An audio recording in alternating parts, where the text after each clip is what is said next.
Hello, everyone. Thank you so much for coming to day 4, Thursday of our PD Extravaganza 2022 here at Extempore. I am thrilled to welcome back Dr. Joe Barcroft from Washington University in St. Louis, who today will be presenting on increasing vocabulary learning during communicative, task-based, and content-based activities. This is a workshop, part 1 of 2. Part 2 will be at the same time tomorrow. And Dr. Joe will be leading us and doing some great learning today. So I'll take it away, Joe. Great, thanks, Grant, and thanks everyone for coming this morning. Greetings from St. Louis, and as Grant mentioned, so the topic I'm going to be covering today is increasing vocabulary learning during communicative, task-based, and content-based activities.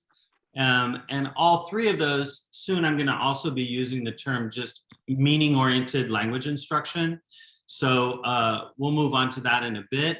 But before we get started, I've got an outline to show you. But before we even get to the outline, I want to go ahead and do a warm-up activity. So I'm going to advance the slide here, I think. Let's see here. Here we go. So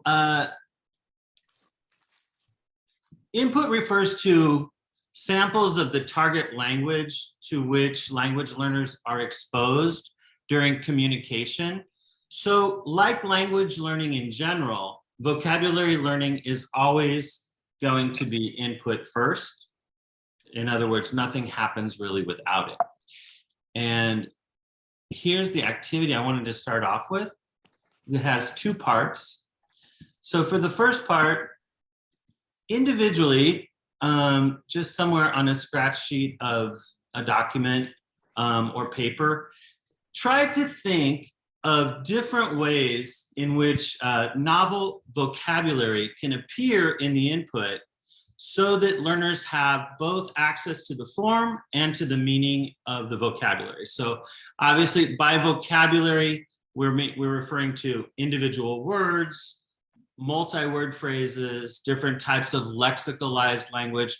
You can consider all of that, right? So in this activity, I just want you to think about the different ways in which we can, learners can have access to the lexical form, to words and other types of vocabulary, and also to the meaning that they represent, so that they can make that form meaning connection. So just take a second to consider that. And then in the second part here will be, I'll go ahead and show you this. I'm going to minimize these little windows because they keep getting annoying. Okay, here we go. So for the second part in the chat space, and you can hold off on doing this right now, you can type your ideas and view the ideas of others. So we can see all of the different ideas presented, okay? But let's just start off with 30 seconds just thinking about it and individually jotting down ideas, okay? So please go ahead. You can also think about different modalities such as the spoken mode, the written mode, and you can also think of different degrees of transparency between the words and their meaning. So whether it's going to be a situation of incidental vocabulary learning. Sometimes you can see maybe a picture and the word appears right next to it. That's very transparent, but you may have different degrees of transparency. Okay, so just about 45 more seconds to jot down ideas, and then I'll ask you to share them in the chat space.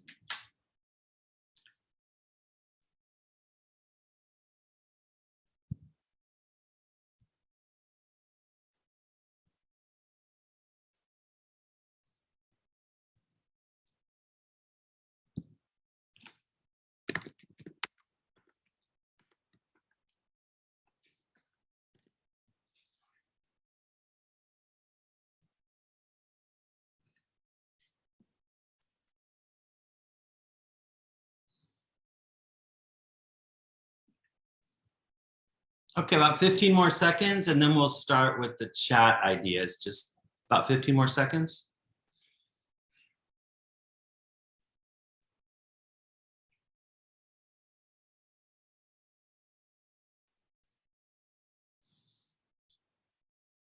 Okay, so hold off still on sharing the ideas in the chat. But as we start to share the ideas in the chat, the question I wanted to ask is, what do you think of the range of options of different ways that you can present vocabulary in the input so that it's understandable, comprehensible, that learners can make form meaning connections? Is it a really broad range of options, sort of a moderately broad range, or is it somewhat limited? I think it'll be interesting to see as you start to enter ideas in the chat. So if you will, please go ahead and enter your ideas in the chat. We have authentic texts. Someone said it's broad. We have pictures with word. Here someone say a visual representation, a description of an object or a person, an illustrated paragraph where a small picture appears in writing after the word, read alouds, dialogues, videos, infographics, posters, signs. It's a broad range, okay. A word with a definition, that's a good one. Visuals, input processing style activity, listening activities, pictures. Okay, this is great. Let's go for a little bit longer, see if there's other ideas. A charade, that's interesting. That's a really interesting one.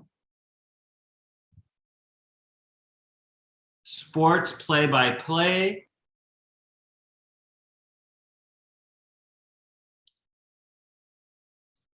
Video with closed captioning. Graphic novels, comics, TPR, great, great. Total physical response. Stories, okay. Okay, just about 10 more seconds, see if there's any last minute ideas. This is a great list. This is a really great list. Yeah, so I think that you can see here that we have a fairly wide range of options. Perhaps it doesn't go on forever and ever. If you keep thinking of ideas, it may start to become more difficult. But there are many different ways that we can present vocabulary in the input, and that's what learners are going to need to definitely to be able to learn novel vocabulary. And someone mentioned repeating words. That's great. They're going to need to have a certain degree of transparency to make form meaning connections, right? So there can be times when vocabulary can appear in the input and learners see the novel form, but they don't really have access to the meaning. And then there are other cases like that you've listed where they're going to have really a clear, very transparent connection between the form of the vocabulary, whether it be in the written mode or in the spoken mode, and its meaning. So, okay, great. Well, thank you very much. I'm going to move on here then. And here on the next slide, I've presented an outline for what I want to cover today. First of all, there will be the goal for tomorrow, which will be to create an IBI lesson that is consistent with meaning-oriented instruction, meaning that it can be a general communicative, fall within the category of general communicative language teaching, in the category of task-based language teaching, and or in the category of content-based instruction, okay? We'll move on to talk about each of those three as different types of meaning-oriented instruction and define what each one is. Then we'll move on to talk about what the goal is, what our goals are in terms of vocabulary and what it means to know a word and other types of vocabulary. Then we'll move on, number 4, to talk about what is input-based incremental, the input-based incremental approach to vocabulary, and why we may want to incorporate it in different types of meaning-oriented instruction. I'll present the 10 principles of the approach, is number 6. Then I'm going to talk briefly, most of this is going to be pedagogically oriented, but with number 7, I'll talk briefly about theory and research that underlies the IBI approach, in particular research on lexical input processing, which I'll clarify what I mean by that when we get there. And I'm going to show you one sample study today, just one. Perhaps tomorrow, if you want to see a different one, we could explore a different one as well. But we're mostly going to focus on the instructional side of things.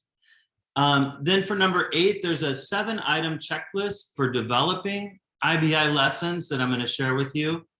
And for number 9, I have 2 sample IBI lessons. These are directed at high intermediate or advanced ESL. You could think of them also in terms of any L2 that you may be teaching at the high intermediate or advanced level, to give just to give 2 concrete examples of what an IBI meaning-oriented lesson would look like. And for number 10, we're going to do a little work in the breakout rooms in pairs this time, to begin to design IBI lessons, or just at least working on it. I'll ask you to create and share in general terms some ideas about a lesson that you could design from the IBI approach, and also starting to work on examples of how you can increase repetition of target vocabulary in the input while still having the input be truly meaningful and focused on completing a task, or focused on content and so forth. And then for 11, I'll go through guidelines for the full IBI lesson that I'm going to ask that you do for tomorrow, and then have some time for questions and discussions at the end. Okay. So here's the goal for tomorrow, just to start off with. It will be for everyone to create an IBI lesson that is consistent with at least one variety of meaning-oriented instruction. In other words, it can be communicative language teaching, task-based language teaching, which I know there have been many other sessions about this week, and or content-based instruction. For example, if you're teaching a literature-focused course or a linguistics-focused course, that's something you might want to consider. The lesson can be for a language class that you teach, obviously, and I think that would be useful if you decide to do that. And I'm going to ask that it include at least 6 steps and at least 1 example in the lesson of meaningful input that includes repetition of target vocabulary. One of the features of the IBI approach is that it advocates a lot of repetition of target word forms or target forms of different types of vocabulary in the input, while still maintaining a focus on meaning, whatever that focus may be. And then I'll also provide a checklist that may be helpful for you in designing and finalizing the lesson. Okay, so let's go ahead to number 2 here. CLT, TBLT, and CBI as different types of meaning-oriented instruction. So first of all, what do I mean by meaning-oriented instruction? Javier Munoz Basoz and I defined it recently as language instruction focused on meaning for the purpose of communicating, completing tasks, or learning content. And from this perspective, communicative language teaching, task-based language teaching, and content-based instruction are all different types of meaning-oriented instruction. And I think these 3 also seamlessly flow into one another. For example, we communicate when working on tasks, we complete tasks when learning content, and so forth, okay? And here I provided a reference to that recent book that Javier and I co-edited. And this book is focused on Spanish in particular, but it also is sort of you can think of it as a toolkit for approaching vocabulary, different aspects of vocabulary in language instruction in general. It starts off with the selection of target vocabulary, how we prepare to teach. It includes idiomatic language, and it also deals with assessment in different chapters. And the last chapter in the volume is if you work with Spanish, it has a vocabulary levels test that Paul Chandler developed recently that may be useful to you. It's a test that can be done fairly quickly to identify different thresholds of vocabulary knowledge, in this case in Spanish. There's also more than one for English as well. Okay, so we've said that the different types of meaning-oriented instruction can be communicative language teaching, task-based language teaching, and content-based instruction. And I think this next part will be review for many of you, but I just want to go through each of those and define each one before we move on. So here, first of all, I asked the question, what is communicative language teaching? And I just want to highlight quickly 5 basic tenets of what at least I mean by communicative language teaching. So communicative language teaching is going to have an emphasis on developing communicative competence instead of only one particular type of competence. In other words, developing one's overall ability to communicate in the target language, or what Savignon referred to as the ability to function in a truly communicative setting, that is, in a dynamic exchange in which linguistic competence must adapt itself to the total informational input, both linguistic and paralinguistic, okay? We're also going to have emphasis on the provision of meaning-bearing comprehensible input and language development as the outcome of processing meaning-bearing comprehensible input over long periods of time, okay?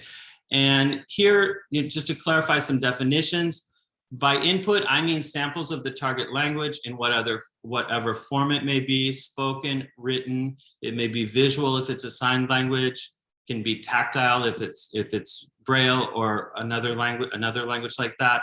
And I think it's typically going to be in a communicative situation, right? Not in a situation that doesn't have a goal, a communicative goal.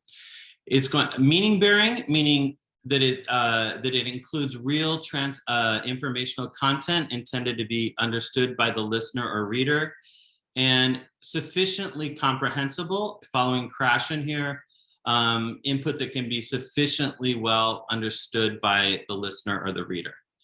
Third, you're going to have an emphasis on learner-centeredness, following Lee and Van Patten, in which the role of the instructor is one of an architect and a model or a resource person for the language, and one in which learners become active participants who become more responsible for their own learning.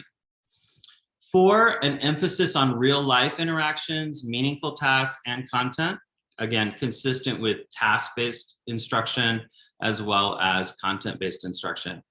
And last, emphasis on a sufficiently low anxiety environment, the idea of lowering a learner's affective filter so that language acquisition is not impeded by anxiety. Okay, so this could be viewed as one variety of the overall umbrella of meaning-oriented instruction.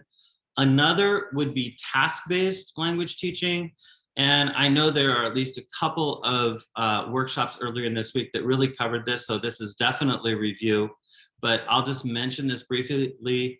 TBLT emphasizes engaging learners in tasks with focus on task completion instead of linguistic accuracy per se.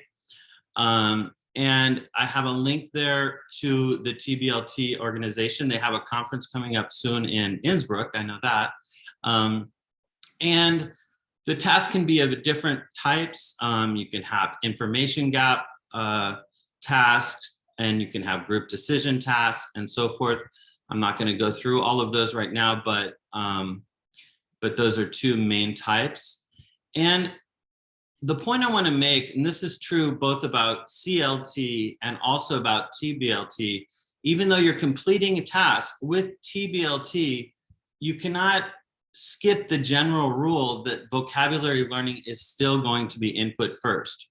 So if novel vocabulary is going to be needed to perform a task, learners need to be exposed to it in some type of pre-task phase, or be provided with it in a way that they can have access to it during the task phase itself, so that they know the vocabulary in question. Because if they simply don't know the vocabulary, they're not going to get it until it's been presented in some way or another in the input. And lastly, there's content-based instruction. It harnesses the learning of content to promote language development, right? And different areas of possible content would be, for example, linguistics, literary cultural studies, history, anthropology, political science, engineering, and math. For languages when we have languages across the curriculum, this can be the case where, for example, the primary goal of a course may be simply the content in a particular language that's chosen. Let's say maybe L2 English for the students in the course, but the instructor may need to consider how learners are going to develop vocabulary knowledge specific to that field or needed to complete the course. And that may be an instructional question that goes beyond the content itself. CBI is also tied to courses in learning languages for specific purposes, such as business, social science, or otherwise. The novel content can be motivating to students, and treatment of vocabulary in CBI typically depends on needs dictated by the content, right? So for example, if you're teaching an introduction to linguistics course in a particular target L2, that topic is going to dictate what your vocabulary needs are going to be. Because the IBI approach respects the input first nature of vocabulary learning and the value of repetition while providing meaning-bearing comprehensible input, incorporating it within CBI can help to improve vocabulary learning on a regular basis and increase the overall effectiveness of CBI. Okay, so we've talked about those three. And again, I'm going to use the umbrella term meaning-oriented instruction. Let's move on to vocabulary and what our goals are for vocabulary and what vocabulary is. So in addition to learning the basic form and meaning of words, gradually over time, we need to acquire other form and meaning related aspects of word knowledge. And these include collocational properties of words,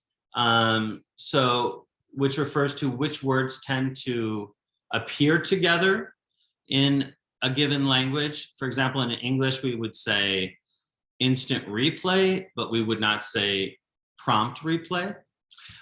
You could, but instant replay is the correct lexical item.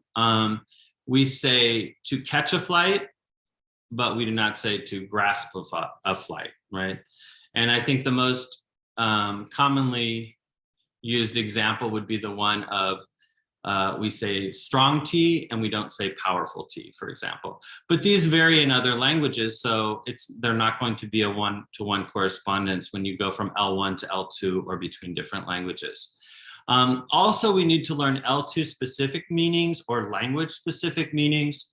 For example, the word orange in English can be both the color and the fruit, but that's not the case in many other languages. And also L2 specific uses of words, including how the associations we make with words when they appear in idiomatic expressions, right? So here's one example for Ecuadorian Spanish. They have, in Ecuadorian Spanish, you have an expression, el burro hablando al conejo de orejas, right? Which means the donkey talking to the rabbit about ears, which basically means the pot calling the kettle black. So in Ecuadorian Spanish, you're going to have these connections between burro, conejo, orejas, and in English, you're not going to necessarily have those. Instead, you're going to have connections between words like pot, black, kettle, these kind of things, or calling the kettle, these kind of associations. And that would refer to L2 specific uses. And what I want to point out about these additional properties of words that we have to acquire is that typically you cannot get these only from word level input, from isolated lexical items. We need to be exposed to sentence and discourse level input to see what the collocational properties of words are, to see the L2 specific uses, and so forth. Okay, so moving on to number 4, what is the input-based incremental approach to vocabulary? It's an approach that focuses on the presentation of vocabulary in the input and the incremental development of different aspects of vocabulary knowledge over time. It emphasizes the roles of sufficiently comprehensible input, different types of enhanced input, and we can talk about that later, what counts as enhanced input when it comes to vocabulary learning, enhanced input that's effective. Target vocabulary being presented frequently and repeatedly in the input. Someone in the chat earlier noted the importance of repetition, and careful consideration of the relationship between different types of processing and the corresponding components of word learning. So in other words, the type of processing that an activity is going to engage, what can you expect from that? And what should you not expect from that when it comes to different types of tasks, right? And so the approach I'm going to be talking about today is summarized in my 2012 book. And there are also other articles available for it here on my publications page, which I'm going to be updating soon as well. But you have the link for that there too. Okay. So why might you want to incorporate the IBI approach in meaning-oriented instruction? I'm just going to point out in general terms that it's theoretically grounded, it's evidence-based, it's meaning-focused, it's input-focused, it's task-based, it's content-oriented, and it's seamlessly integrated in all different varieties or flavors of meaning-oriented instruction. And so I hope you'll be able to see that from the examples today and from the principles that we'll be talking about. So I do have, let me see here, I'm going to go to a smaller screen. Oops, I didn't want to do that. Grant, can you still see the full screen here? Yeah, all good. Okay, great, thank you. Oh, I have a question here. Joe, can you explain a phrase from the previous slide before going much further? Yes, what phrase? Oh, you want to know what a phrase means? What I mean by a lexical phrase? I think that's the question. Unmute. Excuse me? Is it okay? Is it okay to unmute to answer your question? Yes. Okay, so the phrase you used said something to the effect of B-O-U-G-H. That was the word in the middle of the phrase. Let me see if I can be more specific on what the phrase was. It was before. Okay. I hope it's not a typo. Let's see.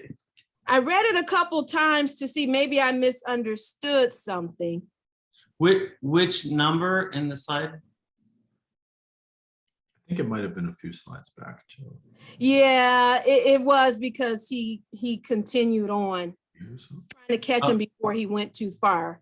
Okay, well, we can go back. Was it about one of the types of meaning? Joe, I just saw it. Go back. I think it might have been a typo.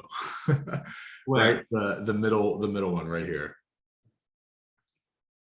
In TBLT? Task can also involve group decision. The last sentence of paragraph. What items are? Oh, are bought. Sorry. Bought. Yeah. Okay.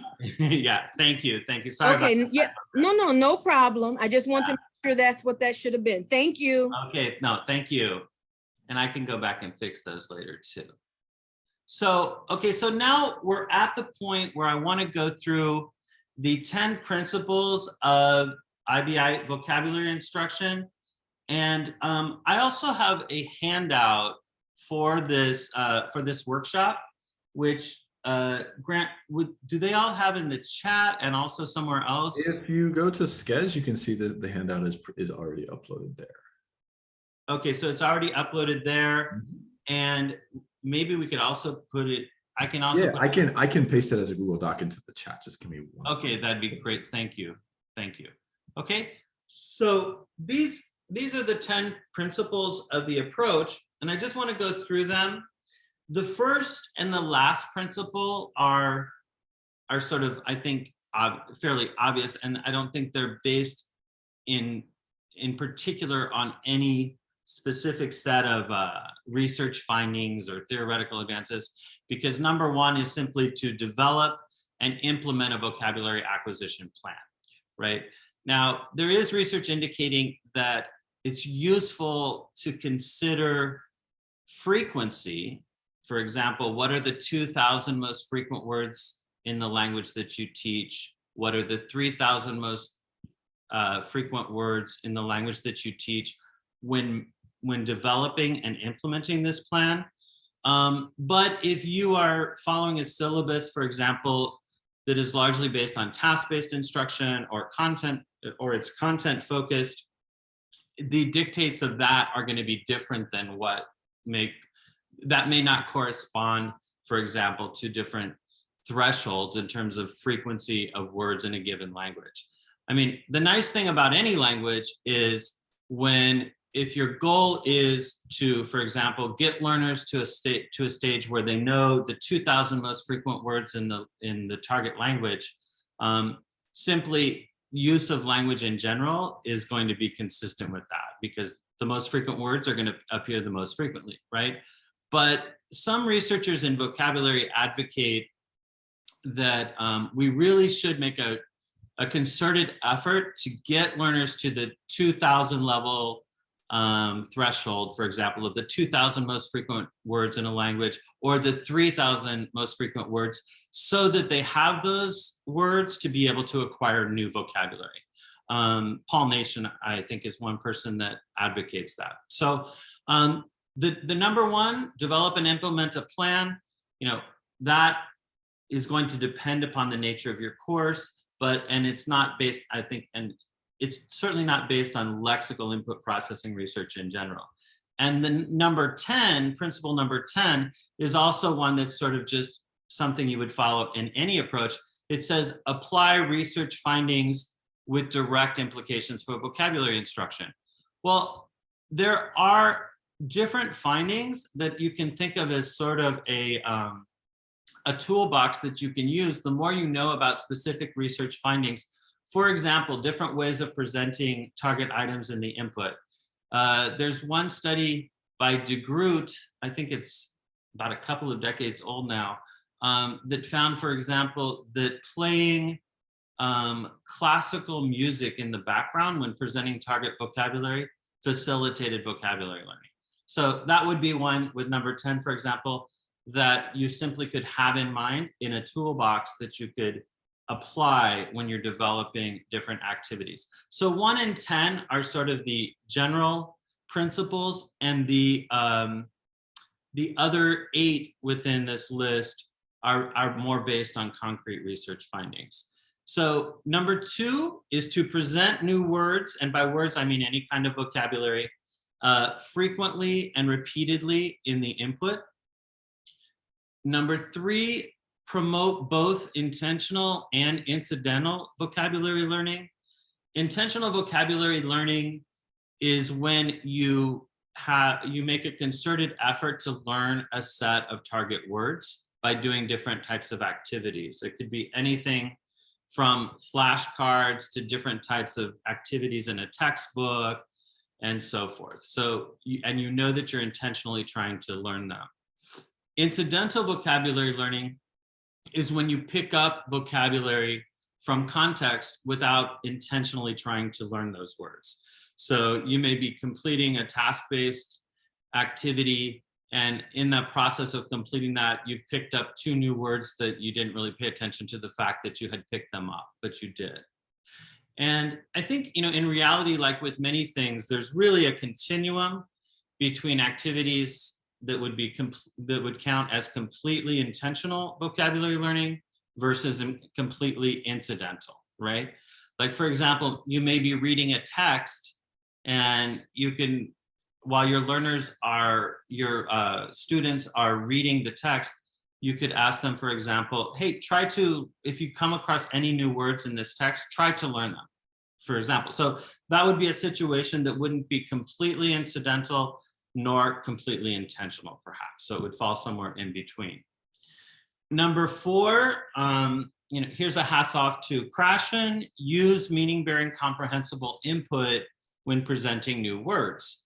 And this can mean very different things in different contexts of language instruction. So if you're simply presenting a series of new concrete nouns, for example, with pictures, the meaning is going to be very transparent. But if you're completing a task-based activity or focusing on some content, there may be situations where within the context of a sentence or larger discourse, that individual words or other types of lexical items, their meaning is not going to be transparent. you may hear the novel form, but not be able to assign meaning to it, okay? 5, present new words in an enhanced manner. This can be, in the written mode, bolding, underlining, increasing the size. Not all of these have been investigated, but some of them have. And in the spoken mode, certainly you can do things like increase the amount of acoustic variability that you use when presenting new words in the input. So this could be increasing the number of talkers that produce the target vocabulary, increasing the different types of speaking styles that one individual uses when presenting the vocabulary, increasing the using more speaking rates, not just one speaking rate, like I'm kind of using right now. Just varying that. All 3 of those have been found to have positive and substantially large positive effects on L2 vocabulary learning. In one study on multiple talkers, if you have 6 repetitions with only a single talker versus 6 repetitions with 6 different talkers, in that particular study, the means for recall after the study session went from 38%, around 38% for the single talker condition up to around 64% for the multiple talker condition. And I would consider that a type of enhanced input that really has been demonstrated to work. Number 6 and 7 have to do with not getting in the learner's way while they're trying to process input during the early stages. So limit forced output and limit forced semantic elaboration during the initial stages. And by forced to semantic elaboration, what we mean is redundant semantic elaboration, thinking about the meaning of words, expanding about the meaning of words, and thinking that somehow that is going to lead to learning of the form of the words. And there's a lot of research and I'm going to show you one that indicates that that's not the case. Then 8, promote learning L2 specific word meanings and usage over time. And 9, progress from less demanding to more demanding activities over time. Okay, so those are the principles. I haven't explained them all in detail because I think we're going to approach them from different angles and we'll come back to them. But I'm going to go ahead and I want to talk a little bit about theory and research. I'm going to go quickly through this. Input processing is the process of deriving intake from the input to which we're exposed. So we don't process all of the input that we encounter in our linguistic environment. We only process a subset of it or attend to a subset of it to the degree that which it can be used by the developing system. And that's about input processing. Input processing traditionally was studied at the sentence level. It still is studied at the sentence level, but it could also be studied at the word level. And what I want to show you here is something about lexical input processing. It's a different area of research that doesn't only look at the acquisition of grammatical items from sentence level input, it looks at the acquisition of lexical items. So whereas sentence level input processing focuses on how learners process input at the sentence level, research on lexical input processing focuses on how learners process input at the level of individual words and lexical phrases. And they have to do this regardless of whether the words are learned intentionally or incidentally. We may come back to this to talk a little bit more about it. There are 3 basic components to learning a new word. We have the form in all of its varieties, the meaning of a word in all of its varieties, connotational, denotational, etc., and the connections between the 2. So here's one example with Basque. Okay, so this would be a situation where word form in the written mode and word meaning are really, really transparent because you have the words represented before the pictures they represent. But there's just one example. And then lexical input processing deals with how learners distribute their limited processing resources toward different aspects of words, such as the form, the meaning, and the mapping components, okay? So I want to show you a list of research findings on lexical input processing that may be of interest to you. So most of the research on lexical input processing to date focuses on the effects of different tasks and also the effects of different ways of presenting target words as input. And I'm just going to give you a minute to read through a set of 10 research findings here that may be of interest. Okay, let's see here. Okay, so take a minute to read through these.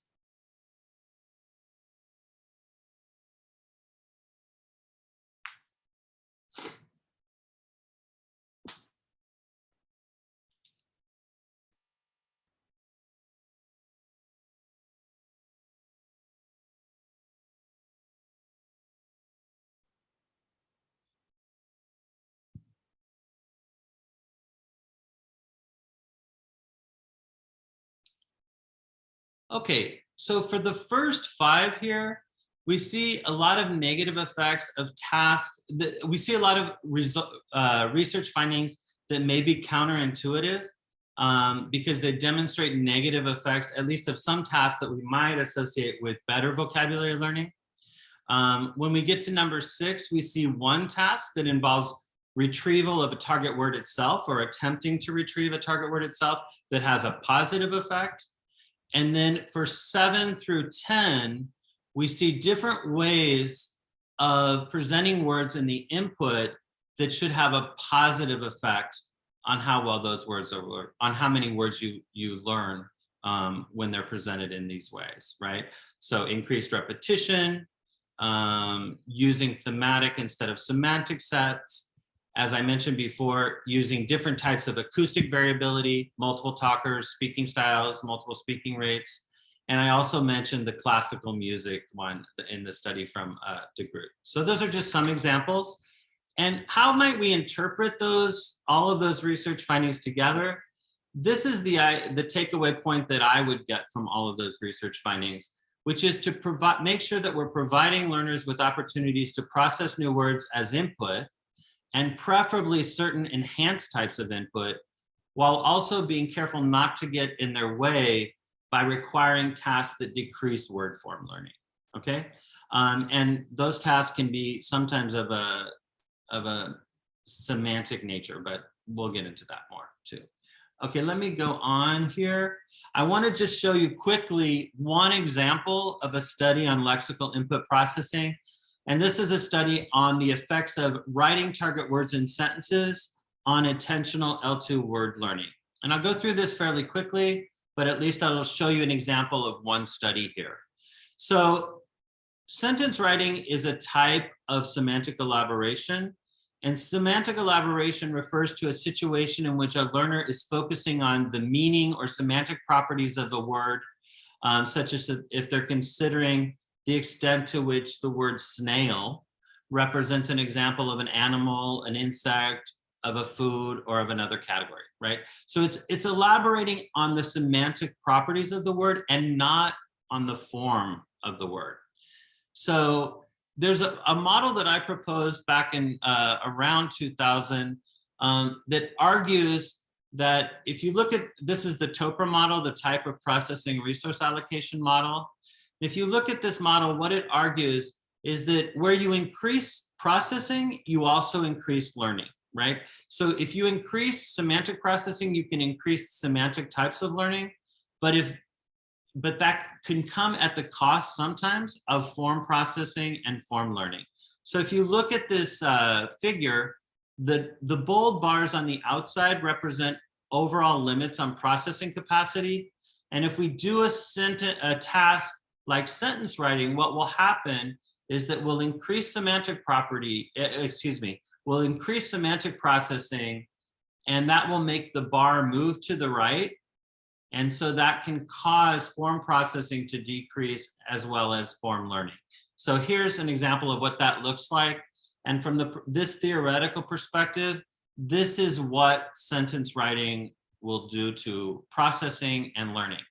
So the prediction here is it's going to increase semantic processing, potentially semantic learning if there's something new to be learned on the semantic front, but it's going to decrease form processing and form learning. And in this case, the hypothesis is that it's going to decrease the learning of the L2 word forms.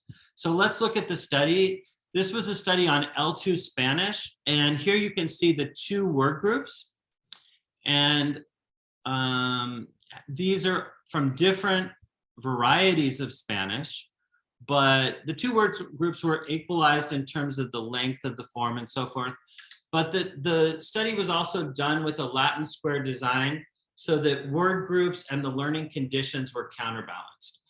And so in the study, if you were a participant in the study, for the first 12 words, you either wrote the words, each new word in a sentence while viewing words and pictures on a screen at the front of the class, or you didn't.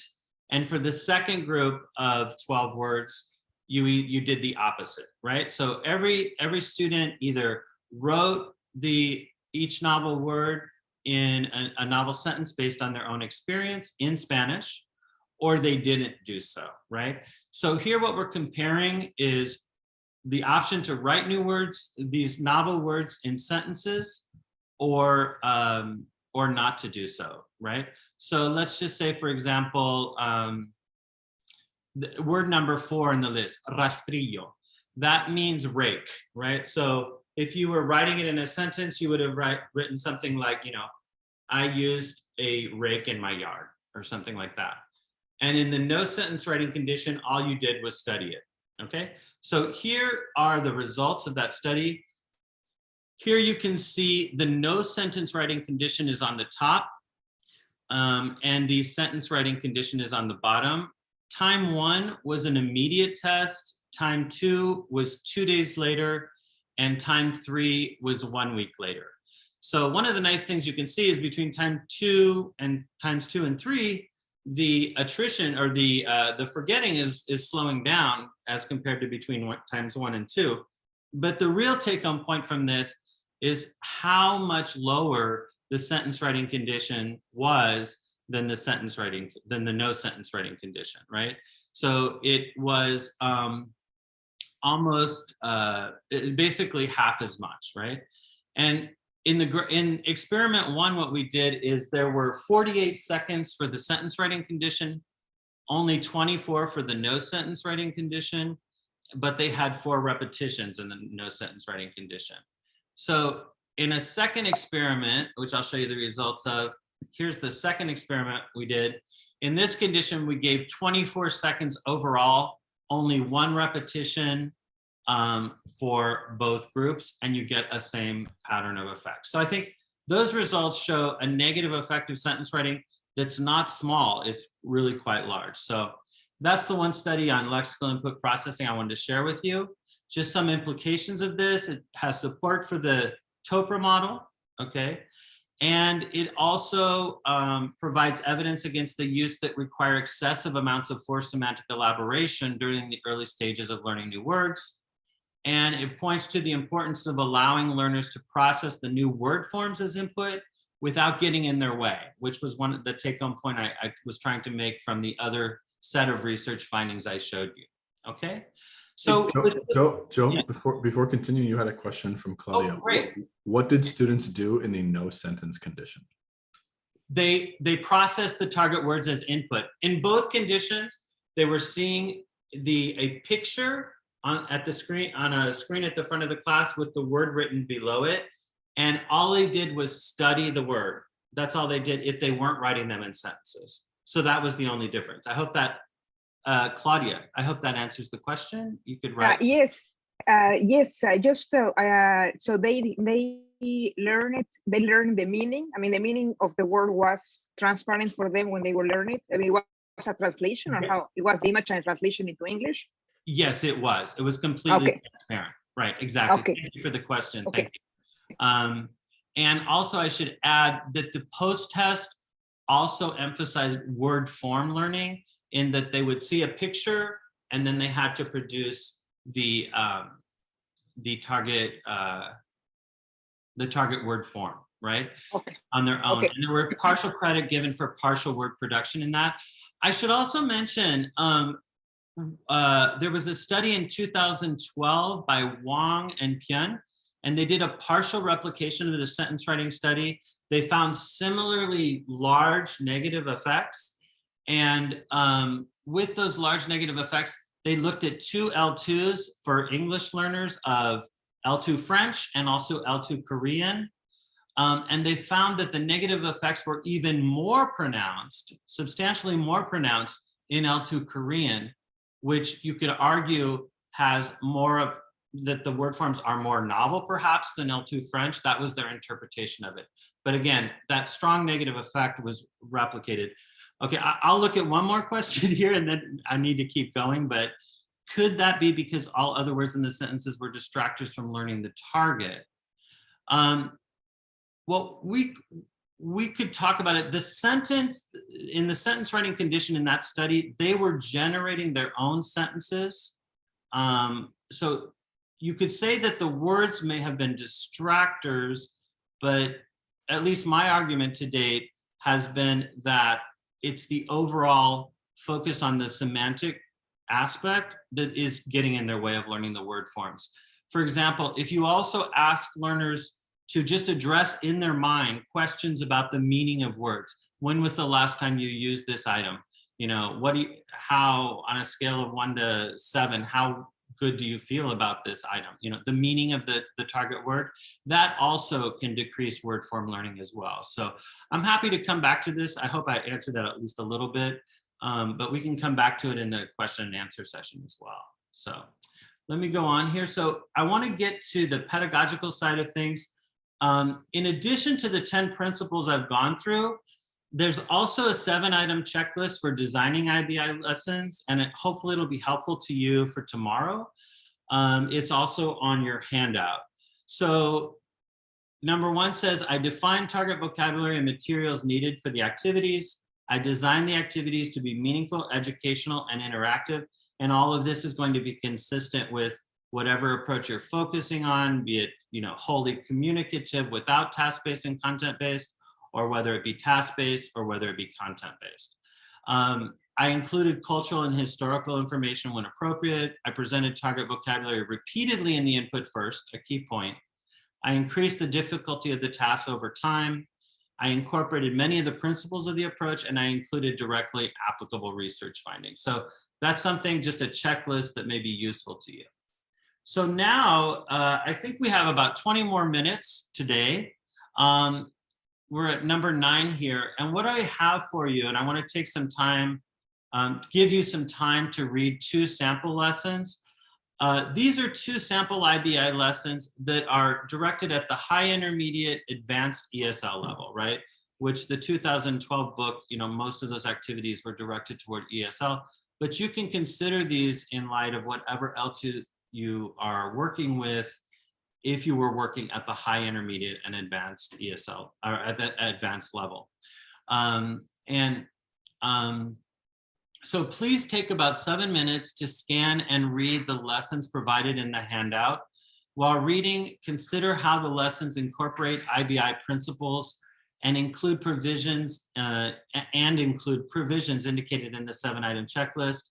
If you have questions while reading, please jot them down in the chat, and we can take a few minutes to go over them before we continue. Okay, so right now I'm going to give you 7 minutes, let's say until about 11:04, to go through these in the handout, and we'll just kind of give you that time to work on it.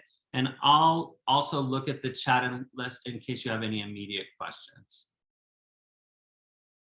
Hey, Joe, I wanted to ask a question that perhaps others might have thought of as they were reading this. So I'm looking at the first lesson about the memory and retaining vocabulary, which is kind of meta if you think about it. It is meta. Given what we're talking about. Yeah. How do you determine the right number of words to sort of present as what students are learning? Because to me, I feel like, I don't know, maybe it's different at an advanced level, but 20, that's a lot of words for students to learn, particularly at an advanced level. And And also, if they've never seen those words before, I guess it also depends on how often they've been exposed to them. Perhaps they have seen them before, but never deliberately learned them. Because I feel like at maybe a novice level, I sort of stick to like maybe 6, 7, or 8 at a time. So just maybe you could elaborate on that. Yes, and you certainly could, Grant. You know, Mhm. you certainly could stick with that number. And it's a great question. How many words, right? For different types of activities. So many variables come into play with that. How much time are you going to be spending on the lesson? Is it 1 day? Is it 2 days? Is it more than that? And how many times will the words be repeated in the input and so forth? So, and the other issue is, you know, if all of the target words are not necessarily learned, that's, you know, that's not necessarily the end of the world either.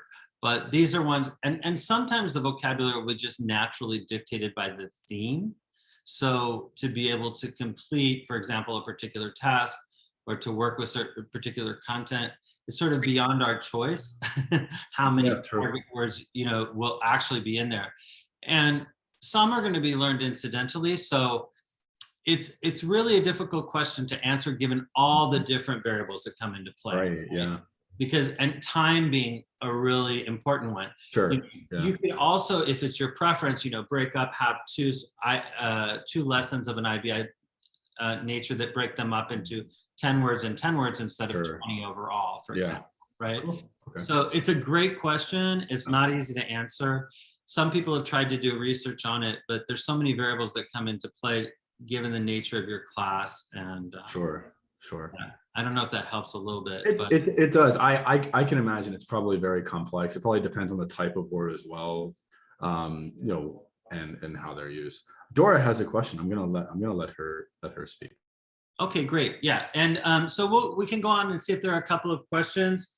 And just to let everyone know, for the outline, we're on number 9, and we just have a couple more after this. So, okay, what is there a question in the chat, or do you? I think she's gonna unmute it and ask. Great. Yeah, thank you. Yeah. I just like to what Greg was saying. For me, I think it depends on the unit, I'm sorry, you cut out. the thing you're teaching, and the language too, because for example, in French, you know, there are a lot of cognates with the English language. So there are some lessons where you can really introduce or use a lot of vocab, and the students, you don't even need to even show the picture. Especially like in the food themes, yes. Right. You know, hamburger, a hamburger, hot dog, a hot dog. You know, I don't even teach that. Because, Thank you for that, Dora. It cut out a little bit, but I think you were saying that the language really matters in terms of the number of cognates that the language has, and I absolutely agree with that. As a matter of fact, when we think about what novel vocabulary forms are, you know, considering cognates, that is kind of questionable in and of itself. So I certainly do agree.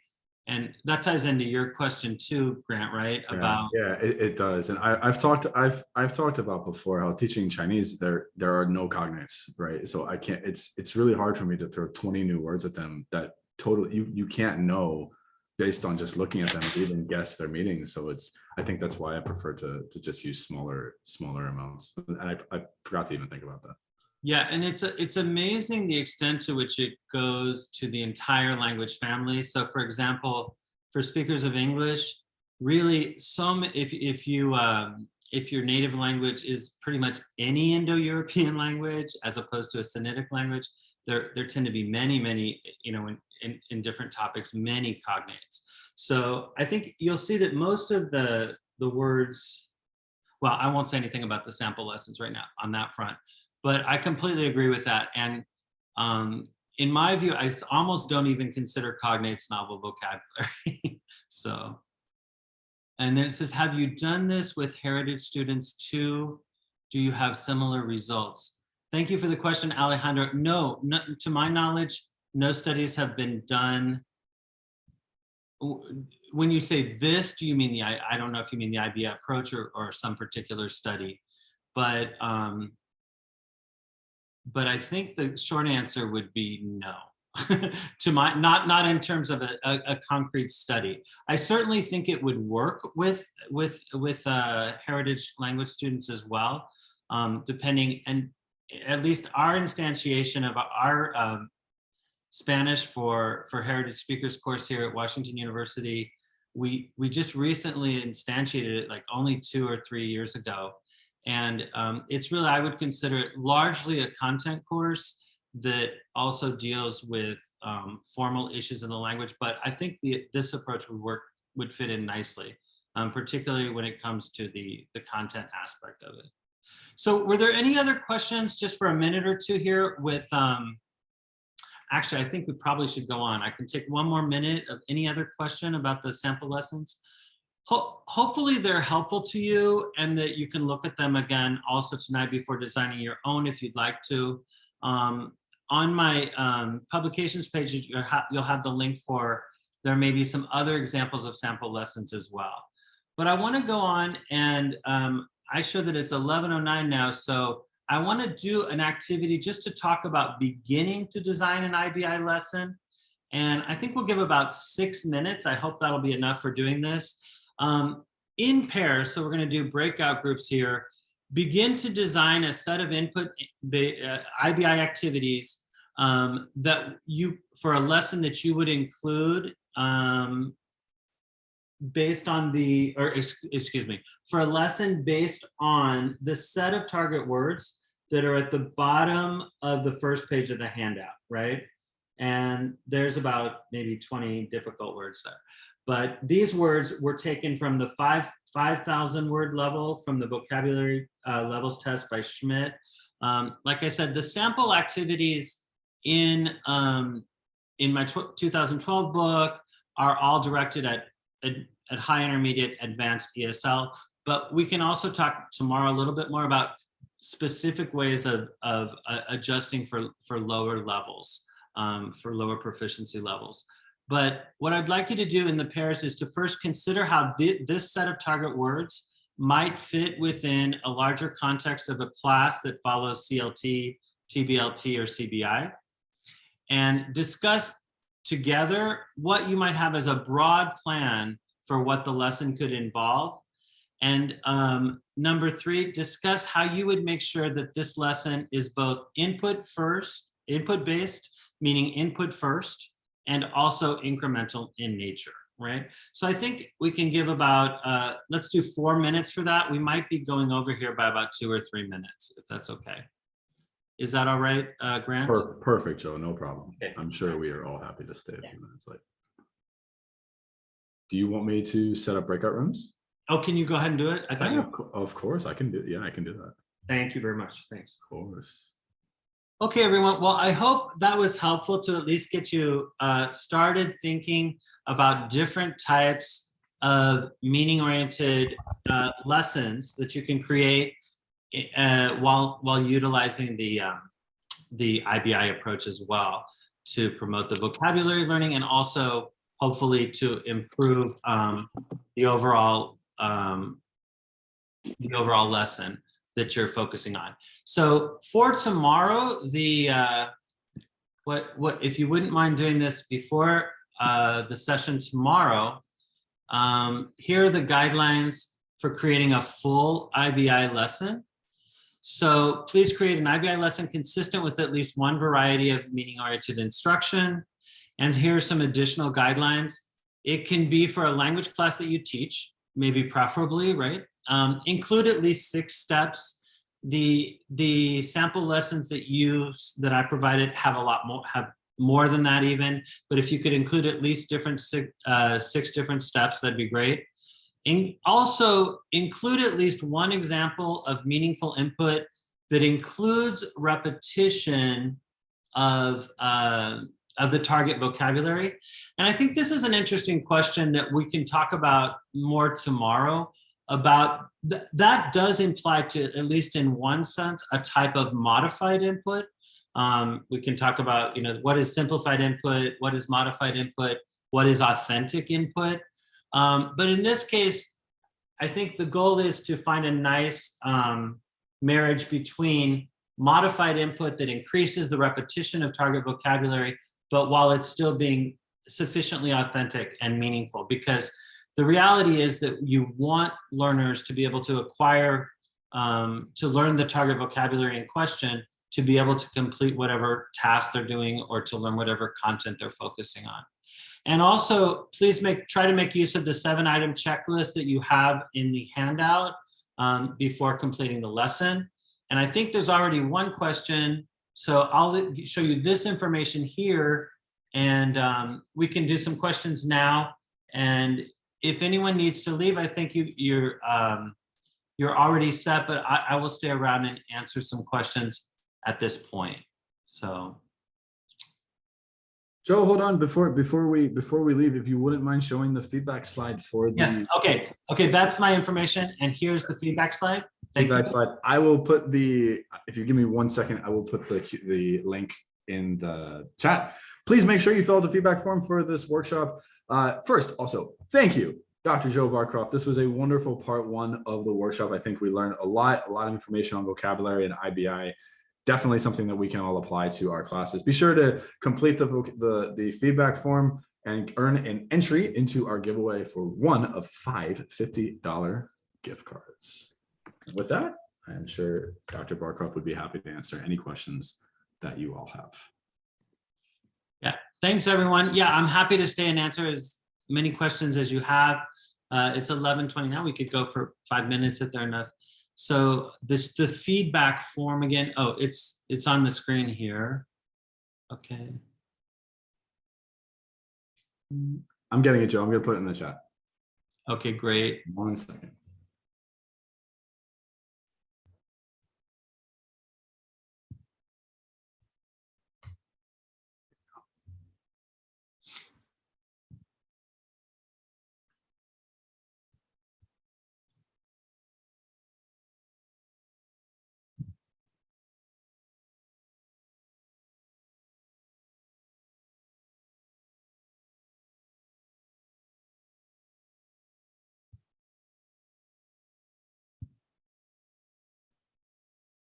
If there are no further questions for It was so clear. clearest of clear. Exactly. Clear, You know, it's clear, very clear clear. or very unclear. Hey, Joe and Grant, please Hi there. pardon me. Here's a question for you. Can you, if you've already stated it, can you restate? What is an example of the negative results of having students write? You talked about negative results of having students write vocabulary words. Can you give an example of a negative result? Of the word copying activity.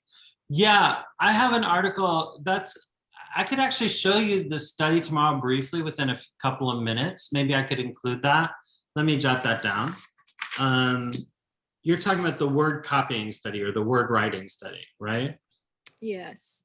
Yeah, that has been investigated both for L2 Spanish and L2 French.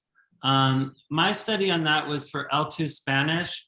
And what we find is that when you do an activity that's just simply copying the words. Now, this is not retrieval, and retrieval is very different. Retrieval is a type of output with access to meaning. So that would be the case, like if you see a picture and you're trying on your own to come up with the name of the item, or you're generating a fairly new word on your own, that's retrieval, that's beneficial, right? But when it's a parroting type activity, in the written mode, you see a word and you copy it, you see a word and you copy it. I had demonstrated in one study that can produce small negative effects, actually, certainly not beneficial effects on learning in a similar situation with intentional learning of L2 words in Spanish, right? So their overall learning was slightly less when they were doing that parroting, copying type activity. Winnie Wong and I did a follow-up study on that, and also found for French, either in certain conditions it was bordering on a negative effect or had no positive effect for the most part. There may be certain areas where the copying can be useful. It seemed to be more so with L2 French. but it's one of those activities that is commonly used or suggested a lot for learning vocabulary that the research findings didn't pan out to support it. So if you'd like, I could show you that study tomorrow. Would that be okay? Yeah, that would be okay. In my breakout group, we were talking about the assignment you gave and this particular aspect of what you presented today. And whenever I attend sessions like this or PDs, I'm always looking to see how does this information apply to me as a classroom teacher? How can this information, how does this information apply also to my students? And when I think of a real classroom setting, that particular point that was made on the copying, I just couldn't see how that fit. Clearly, that's not the only thing that any teacher, good teacher, would have their students doing in order to learn a language. That's only a small segment. And oftentimes we are taught at university to have students writing, and it serves multiple purposes. It's not just about learning the language. In a classroom, you have so many different aspects going on at any given moment. So just getting started in order to maybe have a portion of homework to study from, having their own copy of the information presented in class, classroom management, because while students are sitting there, teachers in a real life setting have many other duties that they are taking care of. So it also helps, that copying helps with classroom management. Also, as we know now, at this point in the world, students need to practice their handwriting. So not only are we teaching language, but handwriting is going on also. With the so many students are using technology and they don't really know how to write and spell even in their native language. Right. So I think the point that you're making also would apply for other tasks, like including sentence writing. And whether or not, my point about the research, and it also has to do with being careful in translating research findings to practice. The findings I'm talking about are specific to learning the formal aspect of a novel word, right? That's it. I'm never saying that, there may not be something else that is truly useful that can come from doing that particular task. The same holds true for sentence writing. It's more about just knowing what to expect and not expecting certain tasks to lead to better word form learning, the novel form of the target words. That's all. I'm limiting myself to that. And certainly if someone does it, it's better than doing, perhaps it's better than doing nothing if you're not doing nothing. But when compared to giving learners opportunities to process the word as input without tasks that can get in their way, you should just know that there may be a cost to word form learning, or don't expect it to lead to, for example, much better word form learning. So yeah, my results are limited to the learning the novel word form, not to all of the other benefits that may be tied to writing words in whichever language, which, when you're using different characters and so forth. So it's just limited to that. I hope that helps. I hear you. And thank you for stating that it's specific to just learning the way you stated it. I'm sorry, I can't remember your exact phrasing. Just the novel word form itself. There may be other benefits to doing so. Yeah. So again, it's the tricky relationship between research findings and how you translate them to practice. And yeah. Okay, we'll stop there. Right, thank you. Another question. So let's see. Oh no, just comments from Alex. Just I can say this faster than I can type it. Okay. If you don't mind. Sure. I guess going with her comments, because we always have kids write the words, but yes, it is just writing for the sake of writing. And I think my take on this is it's the initial input of that new vocabulary word And I really liked, I'm gonna go back and I used to do this, I've gotten away from it. Like, when was the last time you encountered a rake? Or compare contrast, you know, a rake and a shovel or something. How are the words alike or how are they different? Just give them two different words. I know those were all techniques that were used with gifted programs to get the kids to think, but it certainly can apply to language too. And then I think once they've acquired those words, you're saying then the sentences, because obviously we always have kids write paragraphs and to get extended discourse, but I think my take is that you're talking about that initial input of the word before they're actually outputting. Right. And I'm also talking about, okay, now are you talking about the sentence writing now, or are you talking about? I guess going along with the sentence writing on the initial input. Right. And the other thing I would point out that in that particular study, and in many times the way it's done in a classroom as well, if you're just writing a word in an original sentence, you're relying on information about the meaning of that word that's redundant with your past experience, right? Or that's based on your past experience. You can also be learning new information on the semantic front, and that would be different. And, you know, like I was saying also in terms of the word copying task, the sentence writing task may have many benefits. I've said this, you know, many in all of, you know, when I published that study too in 2004, that it's not denying the potential benefits of sentence writing in other areas. So, right. Is there one more question or any other questions? Or if I may, I have a couple of questions. I understand I didn't study linguistics and second language acquisition. So to me, most of this is new. So a linguist friend of mine told me that in order to remember new words, the student has to use it, hear it, read it about 20 something times. Could you tell us a little bit more about that?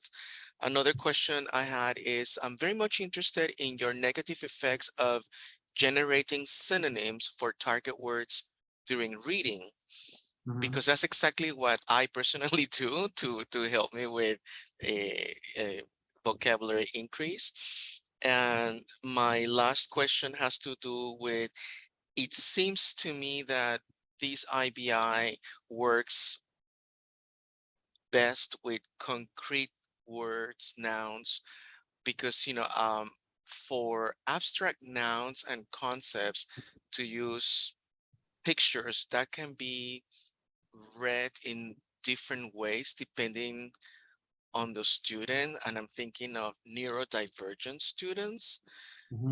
So anyway, it's just some of my comments that and questions that I like to ask you. Yeah, so starting with your first question about the 20 times, if you have that study that indicates that, and you could share it to me with my by email, that would be great. I'd love to see what it was referring to.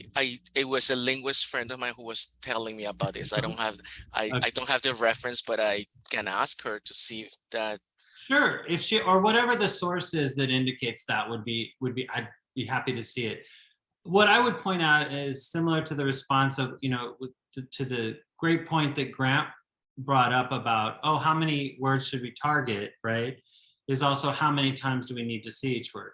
There are so many variables that come into play that it's hard to decide whether 20 times is the key, you know, the key time. You know, putting aside the question of cognates, which as I pointed out earlier, I really don't view them as truly novel lexical forms. You know, more times is better in general, I would say, but I don't know about the 20 times that you point out, because there'd be so many different variables coming into play. The word length, you know, so many different things. So if you have that, I'd be happy to, you know, follow up more on that.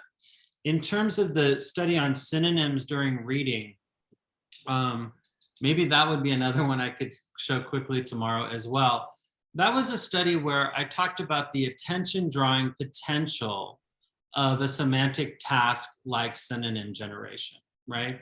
And I do believe that different types of semantic tasks have the potential to draw attention. But in this particular study, what it demonstrated is even if you were doing this even during reading in an ostensibly, incidental context of vocabulary learning, when you draw attention in that way, it tends to draw attention to the meaning, the semantic properties, and does not help even in that context. It actually was a bit surprising to me, but it did not help, and it actually resulted in lower learning than when you did not do it. So, drawing attention to the meaning through the synonym generation did not help, and it actually got in the way in this particular study. I could show you that result. And again, it's not saying that there may not be some other benefit to the synonym generation that I wasn't measuring in that study. That's certainly likely. But when it comes to the word, learning the novel word form itself, and by the way, that study did have words that were not only concrete nouns, that one in particular, and we could talk about the, I do think that most of the studies to date have been on concrete nouns, but I wouldn't say that the approach only applies to them, definitely not. I would say it would still apply. We could talk more about that. But in the synonym generation study, those were the results. Have I answered your question, at least for the most part? Is there something else? No, yes. I just find it fascinating because again, I am not, I did not study so many linguistic courses, and your negative effects, I find it extremely fascinating because it really debunks a lot of myths. So that's why I'm just curious, but thank you very much for your answers. Thank you. Maybe we can share some of this more tomorrow too. Grant is. Yeah, it's 11:30. I got to get ready for the next one. I got to go too. Thanks everyone who's still there. Thank you all so much for coming. I'm going to stop recording. Make sure you attend our other presentations and workshops, and we will see you around.